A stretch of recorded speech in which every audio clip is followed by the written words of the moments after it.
수험생 여러분 반갑습니다. 동국대학교 학생부 종합전형에 대해 자세히 알아보는 시간을 갖도록 하겠습니다. 우선 전년도와 비교하여 변화된 내용에 대해서 말씀드리겠는데요.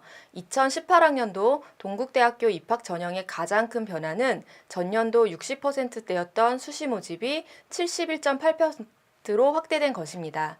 수시 모집에서 319명이 증가된 2,147명을 선발할 예정입니다. 수시 모집이 확대되고 학생부 교과 전형이 폐지됨에 따라서 학생부 종합 전형이 대폭 확대되어 동국대학교 전체 모집 인원의 50.8%에 해당하는 1,521명을 선발합니다. 동국대학교 대표적인 전형인 두드림 전형의 모집 인원이 217명 확대된 647명을, 학교장 추천 인재 전형은 전년도 두드림 학교장 추천 전형에서 전형명을 변경하고 모집 인원을 300명 이상 확대하여 437명을 서류 종합 100%로 선발하는 전형으로 변화하였습니다. 동국대학교 수시 모집에는 학생부 교과 전형이 폐지에 따라서 학생부 종합, 논술, 실기 3개의 유형이 있습니다. 전년도와 동일하게 논술 우수자 전형을 제외하고는 수능 최저학력 기준을 적용하진 않습니다. 동국대학교 수시 모집에서는 유형 내 전형 중 총 5번의 지원이 가능합니다. 학생부 종합 전형 두드림 전형에서 1번, 학교장 추천 인재 전형에서 1번, 불교 추천 인재 및 고른 기회에서 1번이 가능하며 논술과 실기에서 각각 1회씩 지원이 가능합니다. 원서 접수를 앞둔 지금 시점에는 자신의 강점을 잘 파악하여서 해당 유형에 지원하는 전략이 필요합니다. 2018학년도 학생부 교과 전형이 폐지됨에 따라 학생부 종합 전형의 전형 방법이 다각화되었습니다. 우선 동국대학교 대표적인 학생부 종합 전형으로 647명을 선발하는 두드림 전형의 전형 방법은 전년도와 동일하게 수능 최저학력 기준 없이 1단계 서류 종합 100%로 3배수를 선발하고 2단계에서는 면접 30%로 1단계 성적 70%로 학생을 최종 선발하게 됩니다. 제출 서류는 학교생활 기록부와 대교역 공통문항을 활용한 자기소개서입니다. 이러한 전형 방법은 불교 추천 인재 전형과 고른 기회 전형에서도 해당이 됩니다. 전년도 불교 추천 인재 전형은 학생부 교과 전형으로 1단계에서 교과 성적을 정량하여 선발한 후에 2단계 면접을 통해서 선발하였습니다. 올해는 1단계가 서류 종합평가, 즉 정성평가로 변경되었기에 교과 성적에 대한 부담을 조금은 덜 가질 수 있을 것 같습니다. 면접평가는 불교 추천 인재와 고른 기회 전형이 11월 26일, 두드림 전형은 12월 2일과 3일에 모집 단위에 따라 다르게 진행되니 자세한 일정은 모집 요강을 확인해 주시기 바랍니다. 불교 추천 인재는 학교의 건화 기념을 이행하고자 하는 전형으로 대한불교 조계종 사찰 주지스님의 추천 혹은 종립학교장의 추천이 지원 자격이 되는 전형입니다. 추천서의 내용은 서류평가의 요소로는 포함되진 않습니다. 하지만 면접평가 시에는 평가 항목 중의 하나인 전형 취지 적합성을 확인하기 위한 면접평가 자료로 활용되어 불교 문화에 얼마만큼의 관심을 보였는지, 신행활동의 경험이 있는지에 대해서 확인할 수는 있습니다. 불교학부 외에 22개 일반학과에서도 선발하며 전년도에 비해 모집 인원이 16명 확대된 108명을 모집합니다. 고른 기회 전형의 지원 자격에는 특성화고 졸업자, 농어촌 학생, 국가보훈 대상자, 기초생활 수급자 및 차상위 계층이 있으며 농어촌 학생 전형은 전년도에 비해 모집 인원이 2배 가까이 확대되어 농어촌 학생들에게 보다 많은 기회를 제공하고자 합니다. 학교장 추천 인재 전형은 동국대학교 학생부 종합 전형의 새로운 전형 방법입니다. 437명을 선발하는 전형으로 전년도 두드림 학교장 추천 전형에 비해서 모집 인원이 약 300명 증가되었습니다. 학교장 추천 인재 전형 방법은 서류 종합 100%로 일괄 전형으로 선발합니다. 서류 평가는 두드림 전형과 마찬가지로 학교생활 기록부와 자기소개서를 활용하며 전형명에서 확인할 수 있듯이 학교에서 추천을 받아야지만 지원이 가능한 전형입니다.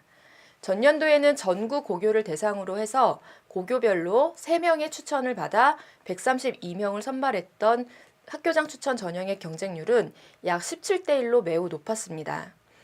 2018학년도는 모집 인원이 대폭 확대되었고 추천 인원을 고교별로 4명을 제한하여 전년도에 비해서 경쟁률은 다소 낮아질 것으로 예상을 하고 있습니다.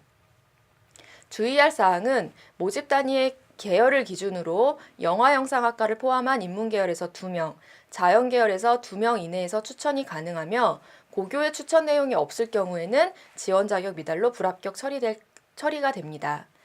두드림 전형과 학교장 추천을 포함한 모든 학생부 종합전형의 서류평가 원칙은 다수 다단계 평가를 통해서 공정성을 확보하고자 하며 동일한 서류평가 항목을 통해 선발을 하고 있습니다. 기본적으로 충실한 학교 생활을 기반으로 한 전공 적합성이 핵심이라고 보시면 됩니다.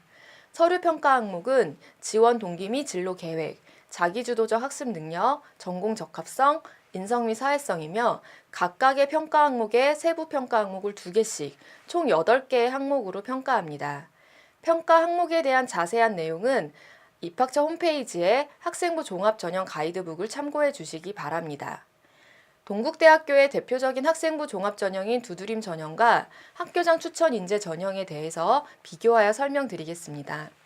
우선 두 전형 모두 교과 성적을 정량평가하지 않는 공통점을 갖고 있습니다. 특히 학교장 추천 전형 같은 경우 타 대학은 교과 성적을 정량평가로 전형 요소를 활용하지만 동국대학교는 100%로 정성평가로만 선발하는 것이 가장 뚜렷한 차별점입니다. 두 전형의 비교사항으로는 첫째, 지원에서부터 차이가 있습니다. 두드림 전형은 학생의 주도적 판단으로 지원하면 되지만 학교장 추천인재 전형은 학교에서 추천을 받아야만 지원이 가능합니다. 고교별 추천 인원은 앞서 말씀드렸듯이 고교 총 4명으로 제한이 되고요. 영화영상학과는 인문계열로 포함되어 있다는 것을 기억해 주시기 바랍니다. 둘째, 두드림 전형은 2단계에서 면접을 하는 다단계 전형이며 학교장 추천인재 전형은 면접이 없이 서류평가 100%로만 선발하는 일괄 전형입니다. 셋째, 두 전형에서 선발하고자 하는 인재상의 차이가 있습니다. 전형별 인재상에 따른 핵심 역량은 두드림 전형은 주도성에 기반한 전공 역량 및 발전 가능성, 학교장 추천인재 전형은 성실성에 기반한 학업 역량과 공동체 의식입니다. 두 전형은 전형별 인재상에 맞춰 평가 항목의 배점을 다르게 하여 평가합니다. 자기주도적 학습 능력은 기초학업 역량과 학습의 주도성으로, 전공 적합성은 전공 수학 역량과 전공 관심도 및 학습 경험으로 구분하여 평가합니다. 두드림 및 학교장 추천인재 전형 모두 이 4개의 평가 항목이 100점 만점에 65점의 배점으로 높게 배정이 되어 있습니다. 전형별로 선발하고자 하는 인재상에 맞춰서 4개 항목의 비중에 차이를 두고 있는데요. 두드림 전형은 전공 수학 역량과 전공 관심도 및 학습 경험에 초점을 맞춰 65점 중 40점으로, 학교장 추천 인재 전형은 기초학업 역량 및 학습의 주도성에 초점을 두어 40점으로 배점이 적용이 됩니다. 학생부 종합전형에서 자기소개서를 요구하지 않는 대학도 있지만 동국대학교는 자기소개서를 요구하고 있습니다. 그 이유는 선생님들이 작성해 주신 3년간의 사실을 기록하고 있는 학교생활 기록부를 중심으로 배우고 느낀 점, 그리고 성장 과정에 대해 평가받을 학생들의 스토리가 궁금하기 때문입니다. 자기소개서를 작성하는 방법에 대해서 간단히 말씀을 드리겠습니다. 우선 평가자 입장에서 생각하고 자기소개서 문항을 분석해야 합니다. 3개의 대교역 공통 문항과 1개의 자율 문항을 통해 평가자가 나에 대해서 무엇을 궁금해하는 것인지 입장을 바꿔 고민을 한번 해보시면 좋을 것 같습니다. 두 번째는 문항에 대한 분석 후에는 학교생활 기록부의 분석이 필요합니다. 3년 전의 학교생활을 기억해내려면 어려움이 있을 것입니다. 하지만 3년 동안의 학교생활에서 어떤 활동을 하였고 무엇이 의미 있었는지 꼼꼼한 분석이 필요합니다. 예를 들면 1학년 조별학습에서 나의 역할이 무엇이었는지, 또 그 역할을 위해서 무엇을 노력하였고 학습 과정에서 조언들과 문제는 없었는지, 그러한 점을 어떻게 해결하고자 노력하였는지 사소한 하나하나도 이러한 분석이 필요합니다. 세 번째로는 분석한 내용을 토대로 활동 하나하나마다 마인드맵을 그려보면 활동 과정을 확산시켜 보는 과정이 필요할 것입니다. 보여드리면 이러한 과정으로 설명을 좀 드릴 수 있는데요. 마인드맵을 통해 내용 및 소재를 마지막 단계에서 엮어 자기소개서를 마무리하는 과정이 필요합니다. 자기소개서를 작성한다고 결심하고 무작정 컴퓨터 앞에 앉는 것보다는 앞에 말씀드렸던 많은 고민과 분석 과정을 통한다면 좀 더 어렵지 않게 수월하게 작성을 하실 수 있을 것 같습니다. 앞서 설명드렸던 자기소개서 작성에 있어서 문항 분석을 지금부터 좀 하고자 하는데요. 우선 1번 문항은 학업에 기울인 노력과 학습 경험에 대해 작성하는 문항입니다. 수업 참여, 주도적인 학습 경험, 그리고 적극적인 방과 후 학교에 참여, 비교과 활동 등을 통한 학업 역량 등을 소재로 작성하면 되는데요. 예를 들면 토론 대회 준비 과정에서의 학습 경험이라든지 독서 활동을 통해 전공 학습의 경험, 과제를 통해서 학습 경험 이런 것 등이 있습니다. 가끔 아쉬운 점은 학생들이 단순한 성적 향상에 대한 내용을 중심으로 학습법을 나열하는 경우가 있는데요. 이는 피해 주시는 게 좋을 것 같습니다. 자기소개서 2번 문항은 학교 생활에서 본인에게 가장 의미 있었던 활동을 중심으로 작성을 하시면 됩니다. 의미를 찾는 활동은 비교과 활동일 수도 있고 교과 활동일 수도 있습니다. 예를 들어 사회 시간의 과제로 보고서를 작성하는 과정에서의 내용일 수도, 혹은 학교 축제를 기획하는 과정 등일 수도 있습니다. 3가지 이내로 모두 작성할 필요는 없고 본인에게 의미 있는 활동 1가지 혹은 2가지여도 상관은 없습니다. 3번 문항은 학생의 인성 및 사회성을 확인하고자 하는 내용입니다. 자신의 인성과 관련하여서 구체적인 사례를 중심으로 작성하시면 됩니다. 4번 문항은 우리 대학의 자율문항으로 학교 생활과 연계를 갖는 지원 동기와 실현 가능하고 구체적인 학업 및 진로 계획을 작성해 주시면 됩니다. 주의할 점은 대학의 커리큘럼을 그대로 붙여넣는 학생들이 많은데 이러한 내용 구성은 지양해 주시기 바랍니다. 특히 2018학년도는 문항이 조금 수정되어 자신의 역량과 노력을 바탕으로 해서 구체적으로 작성해 주셔야 됩니다. 이제 면접에 대한 팁을 제공해 드리고자 하는데요. 2단계에서 면접을 진행하는 학생부 종합전형은 두드림, 그리고 불교 추천 인재, 고른기의 전형입니다. 면접은 제출했던 학교생활 기록부와 자기소개서를 기반으로 활동의 진위 여부 및 인성을 파악하는 일반 면접 형태입니다. 면접위원은 최소 2인, 다수로 구성되며 개별 면접 형태이기 때문에 긴장을 많이 하실 필요는 없습니다. 면접을 위한 별도의 제시문이 주어지거나 교과 지식을 묻는 공통 질문은 제공하진 않습니다. 다만 제출한 서류 내용과 연관된 교과 지식은 질문은 할 수는 있습니다. 면접은 10분 내외로 진행이 됩니다. 10분이라는 시간 동안 전형 취지 적합성, 전공 적합성, 발전 가능성, 인성 및 사회성 등을 평가합니다. 면접 평가에서 1단계 서류 평가를 통해 선발된 3배수 인원의 점수는 매우 조밀하게 분포되기 때문에 면접의 결과가 매우 중요합니다. 전년도 1단계 결과와 최초 합격자를 비교하였을 때 면접을 통해서 합격, 불합격이 변동된 비율이 두드림 전형과 학교장 추천 전형에서 약 38%입니다. 즉 3명 중에 1명의 결과가 바뀐 상황이고요. 그만큼 면접이 중요하다는 것을 보여주는 결과입니다. 이렇게 중요한 면접을 준비하는 방법을 간단히 말씀을 드리겠습니다. 첫째, 면접 질문은 제출 서류를 기반으로 하기 때문에 서류를 기반으로 한 예상 문항과 답안을 만들어 보는 것입니다. 자신의 학교 생활, 그리고 그 안에서의 배우고 느낀 점을 아는 사람은 본인 자신입니다. 본인이 작성한 자기소개서, 그리고 학교 생활 기록부를 살피면서 내가 면접관이라면 이라는 생각을 가지고 예상 질문을 뽑고 예상 답안을 작성을 하고 더 나아가서 작성한 답안에 대해 파생되는 질문도 준비해 보는 것이 좋습니다. 실제 면접에서 우수한 결과로 합격한 학생들은 본인 서류를 바탕으로 많게는 몇백 개의 문항을 만들어 보는 노력을 기울였다고 합니다. 둘째는 지원한 전공에 대한 관심입니다.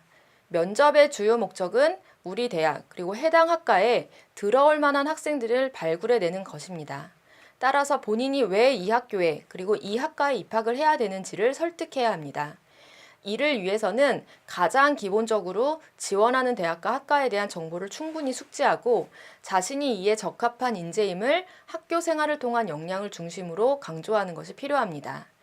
단순히 이 학과에 대한 관심이 있기보다는 이 학과의 이러이러한 전문성이 나의 역량에 적합하다는 식의 구체적인 목표가 드러나야 합니다. 세 번째는 10분이란 시간 동안 자신을 잘 표현할 수 있는 것이 필요합니다. 지원자에 따라서는 10분이란 시간이 길게 느껴지기도 하지만 짧게 느껴질 수도 있습니다.